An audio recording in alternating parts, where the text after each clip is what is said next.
Voy a recibir a mi invitado, él ya se encuentra con nosotros, Miguel Antezana. Miguel Antezana, analista político, nos acompaña. Miguel, buenas noches, un gusto saludarte. Carlos, buenas noches, ¿cómo estás? Un gusto tener la lucha del poder. ¿Cómo tomas finalmente, antes de entrar ya a lo de Alberto Fujimori, todo lo que está ocurriendo en estos últimos días en el país?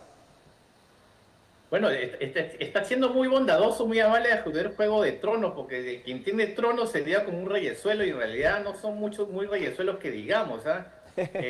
Al contrario, yo creo que se van más por el lado delincuencial muchos personajes de esta película que ciertamente en el Perú no nos aburrimos nunca. Tú sí has mencionado varios actores que ciertamente están interesados en toda esta trama. Estamos hablando de congresistas, estamos hablando de la fiscal de la Nación, estamos hablando de miembros del Tribunal Constitucional y ahora también de taquito le cae al Ministerio de Justicia, le cae a la presidenta Boluarte y cuidado que salgan otros nuevos actores insospechados en esta trama. Sin embargo, todo está de alguna manera relacionado y porque estamos normalizando el tema de la corrupción, del manejo inadecuado, del incumplimiento de las leyes, y otra vez estamos pasando un diciembre en medio de una crisis y una grave crisis desde varias dimensiones. Ahora, tenemos esta tarde, que es la última información, esta liberación del expresidente Alberto Fujimori. Sorprendió sinceramente por la rapidez en que el TC actuó, ojo, o sea, no es un caso menudo, es un caso gravitante, ¿no? Pero bueno, el TC decidió esta tarde, libertad absoluta al expresidente, Miguel. Y la sorpresa no es solamente por la celeridad con la que decidió, sino por varios otros elementos. En primer lugar, estamos hablando de una sentencia en la que firman 3 miembros del Tribunal Constitucional. Claro, la norma dice que para que tenga vigencia firmen 4 miembros y en este caso al firmar el presidente del Tribunal Constitucional su voto es doble. Sin embargo, y esto los constitucionalistas son los que deberían ilustrarnos mejor, en este tipo de casos como que el reglamento constitucional como que parece que no está estipulado. Por lo tanto, ahí me limito simplemente a decir los hechos. 3 miembros que han firmado, con Sí. uno con voto doble. Segundo, en esta sentencia ha dicho que no procede la resolución que emitió la Corte Interamericana de Derechos Humanos, lo cual nos está colocando en una situación muy delicada a nivel de Estado, a nivel de país, porque nos pone al mismo nivel que Nicaragua y Venezuela, que en esos países simplemente les importa un pepino lo que diga la Corte Interamericana de Derechos Humanos. Eso es lo que acaba de hacer el Tribunal Constitucional y seguramente habrá alguna manifestación, me refiero a manifestación en un documento o algo de esta instancia internacional a la que nos debemos porque nosotros decidimos como país, como Estado soberano que tanto se dice, a precisamente estar bajo las normas supranacionales. Y al decir que ahora no nos interesa, entonces nos pone a un nivel bastante bajo y tiene unas implicancias de todo tipo. Por ejemplo, esa aspiración de pertenecer a la OCDE ya se la tiró para el piso. Porque ¿qué inversionista internacional va a querer venir a un país en el que precisamente no les interesan las instancias supranacionales? O sea, que si yo quiero reclamar algo con mi inversión y me voy a un tribunal internacional, entonces ¿te va a importar nada lo que diga una instancia internacional? Entonces las consecuencias son políticas, son económicas, son precisamente a nivel de política internacional y ni hablar de las consecuencias internas. Seguramente van a empezar a ver las manifestaciones, seguramente también eso va a potenciar las manifestaciones contra el gobierno, porque entonces el gobierno se está haciendo el loco también en este tema tan delicado de desconocer esta instancia internacional. Ahora, justamente hablabas del gobierno, ¿no? Entonces, esta decisión tenía que pasar necesariamente por el gobierno de Dina Boluarte y tenía que decidir el TC o la Corte Interamericana. Estaba entre esos dos caminos y decidió Dina Boluarte por el Tribunal Constitucional. Ahora, la interpretación es esto. ¿Por qué decidió por el TC? Si antes ya los gobiernos anteriores habían de alguna manera hecho prevalecer lo que había manifestado la Corte Interamericana. Ahora, ¿no está pensando Dina Boluarte más en mantenerse en el gobierno, en el poder, porque necesita los votos del Fujimori? Benavides.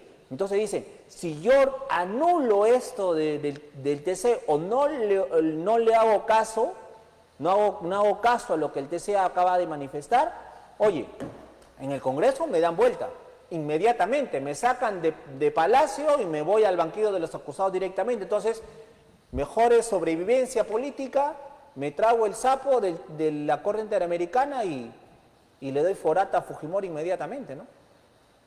Sí, yo creo que el escenario que has pintado es muy cierto.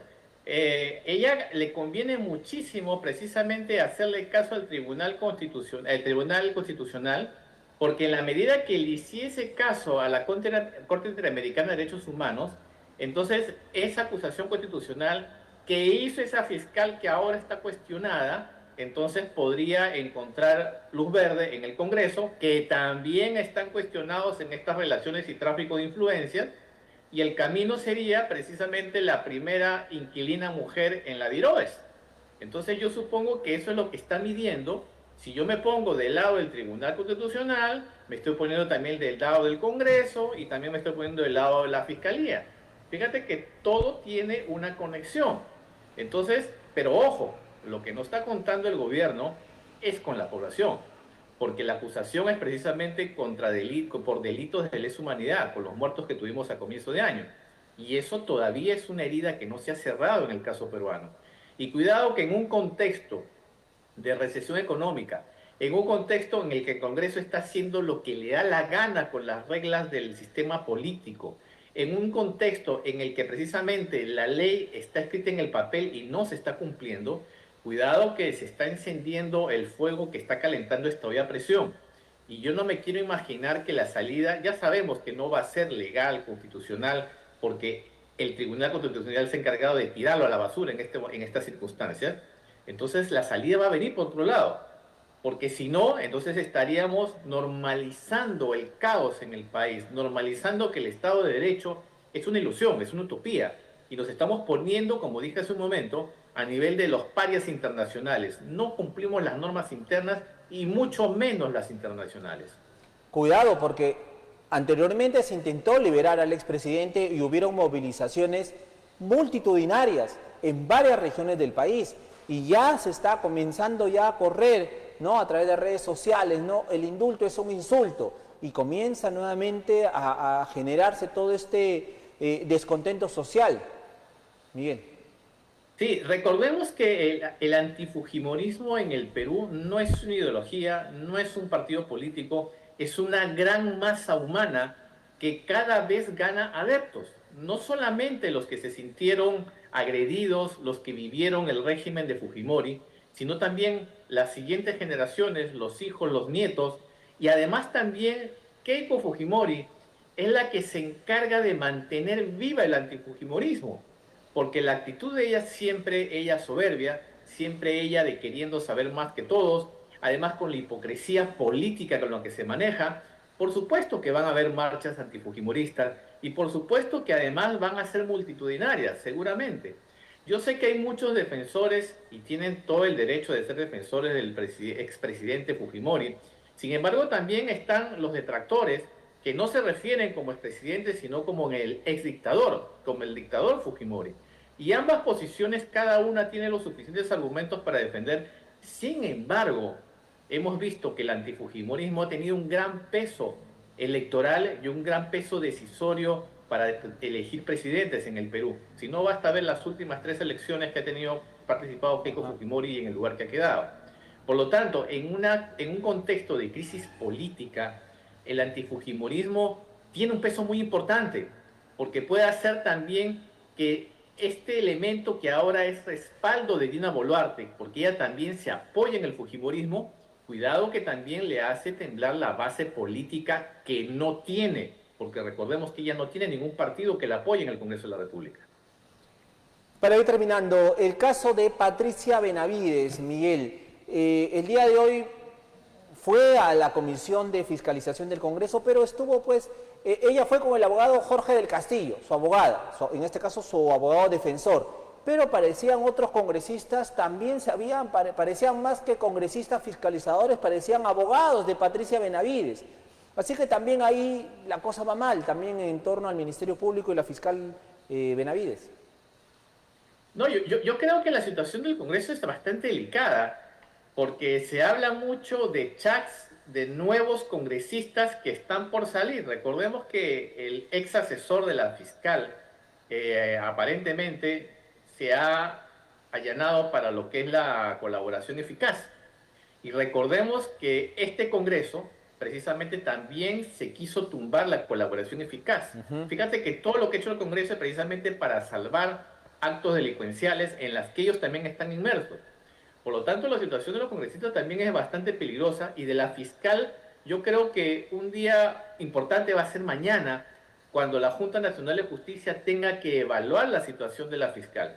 La presentación que tuvo el Congreso, desde mi punto de vista, fue muy torpe porque además el contar con Jorge del Castillo, una persona también investigada por el tema de los cuellos blancos y de Odebrecht, por supuesto que no le ayudó en nada. Ahí hay una falta grave, ojo, cuidado con eso.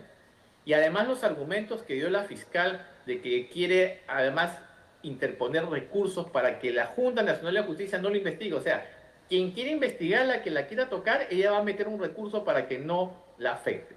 Entonces yo creo que poco a poco se le está moviendo el piso a la fiscal y mañana va a ser un día muy importante dependiendo de lo que decida la Junta Nacional de Justicia. Efectivamente, mañana en todo caso tendremos, por un lado, la liberación, según todo indica, de Alberto Fujimori. Ya están sacando las cosas del señor Fujimori de la Dinoes, ya están sacando sus cosas ya. Entonces, mañana se supone que le abren ya de par en par las puertas para que quede libre, ¿no? Con el respaldo del Tribunal Constitucional y del gobierno peruano a través de Dina Boluarte. Veremos qué ocurre, pero mañana también se presenta, por coincidencia, Patricia Benavides ante la Junta Nacional de Justicia. Todo esto huele mal, disculpen ustedes, a que se está manipulando y manoseando el sistema de justicia, la institucionalidad del país. Huele muy mal, Miguel. Yo le agregaría inclusive algo más, Carlos. No huele mal, apesta. Desde hace bastante tiempo. Y esto coincide además con un fin de semana largo. Así que cuidado que la gente, en vez de irse a hacer sus compras navideñas, porque además no tiene con qué hacerlas, la gente salga a las calles. Así que mucho cuidado. Yo veo a una presidenta de la República muy confiada. Yo veo a una clase política, y clase entre comillas, porque en realidad no merecería esa calificación, muy confiados. Pero cuidado porque cuando la calle se calienta pasan muchas cosas distintas a lo que ellos creen. Efectivamente. Miguel, te agradezco muchísimo por estar esta noche con nosotros. Un abrazo a la distancia. Hasta otro momento. Un abrazo, Carlos. Un gusto. Un gusto. Miguel Antezana estuvo con nosotros, analista político.